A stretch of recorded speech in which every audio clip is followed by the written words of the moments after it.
Hello guys and welcome back to another llama video. Today we're doing CoreBorn. We're going to follow this little dude. This is a open world crafting, building, survival game. I'm excited to try it out, guys. Let me know down in the comments what you think to this game. And as always, don't forget to like and subscribe. Your support is highly appreciated. I do have plans for many other games, so if there is a survival game out there or an open world building crafting game that you'd like me to look at, leave it down in the comments down below and we'll see if we can get to it. Shooting the wonderful shield right behind you. Look to the sky. Beautiful machine, isn't it?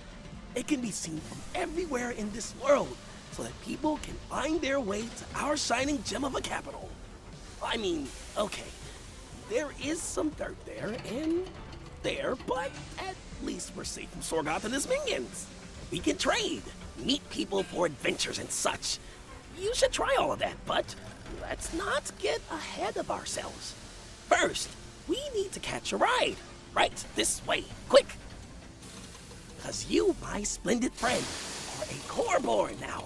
One of the fortunate souls who earned the spot among the first settlers to reclaim Ambrose. That's the first region the glorious shield of the magnificent Ultracore has secured. Although, it's not as welcoming as it used to be. But you'll find out about that soon enough. Oh my, these rascals are leaving their scrolls everywhere. What's this even supposed to mean? F1? Huh, how curious. Gotta clean that up later if I don't want to get in trouble with the Praetorians. Anyways, what was I about to, Oh yeah, you are a CoreBorn. So your job is to travel to Ambrose and build a town. To do that, gather resources, make tools, forge weapons, and put things back in order. A lot to do, but luckily, there's more adventurers like you. Speaking of... they are about to leave! Right over there! Hurry! Speak to the guy with the map. He's in charge of all travel business, and he looks really angry. I wish you all the best. Safe journey. After accepting the mission awaiting in Korheim, your group departed along a set route to the outskirts of Ambrose. Inside a simple wooden carriage, you traveled shieldwards. Further aid would await you there. You shared drinks and stories on the way, and as night fell, you decided to bed down. Some resting outside, while you stayed in. Calmly sleeping, you were jolted from sleep by sudden screams, thrusting you into a cruel and haunting scene. Crimson mist crawling, a dense haze filled the air, gruesome figures, allies, friends on the ground, towered by Sorgoth's hordes.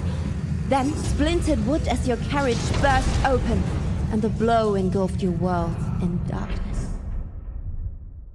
As you awoke, you were robbed of everything, and alone in the mission to reclaim this world. Okay, that was a long introduction to the game, but we're finally in the world where we can explore. Our little dude's still with us, helping us. Obviously, the game's going to start with many little tutorials for us to do, collecting, crafting. So we're going to go through those. I am going to shorten this down for you so you don't have to watch me hitting trees and collecting bushes, guys. Overall, I must say the game graphically isn't too bad. The menus are alright too. I'm hoping we can get in here and start building a nice little base. What we got? Sword.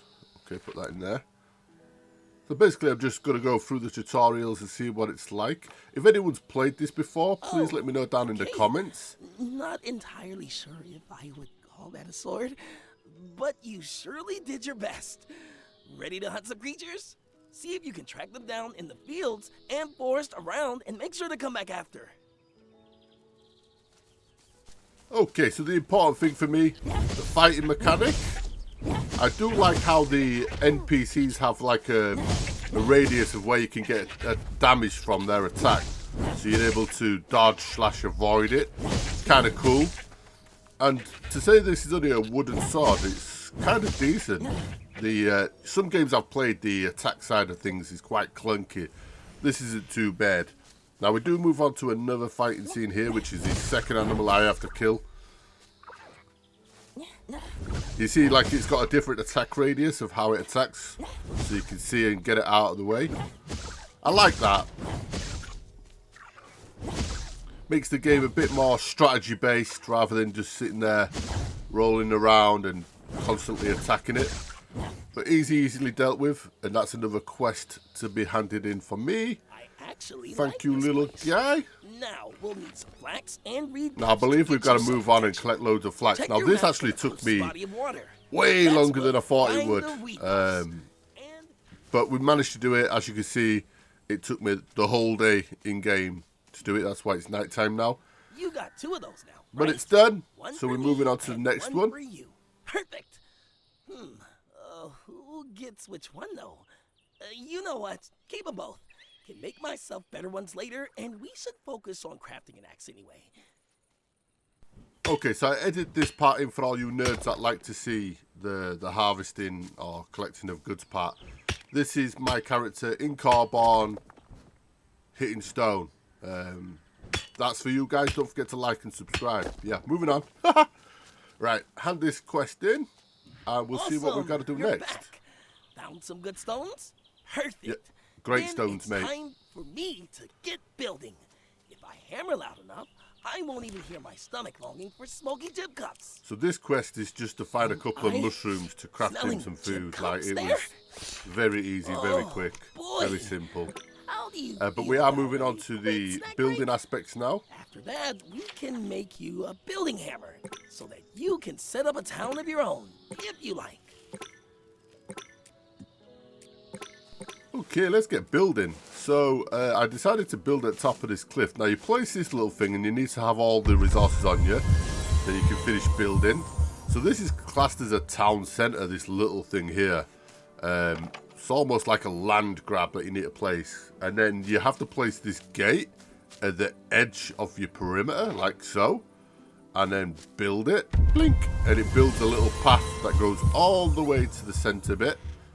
Once you've done that, you can build numerous other things. One of them, I started doing all the crafting tables because I'm overly excited. But there are a couple of things you have to build that are associated to the town centre aspect. As you can see, I'm going through the menus trying to make sure I put the right things down, but I can't craft any of these. I can place them, which is good. You can make your blueprints of how you want your base to look.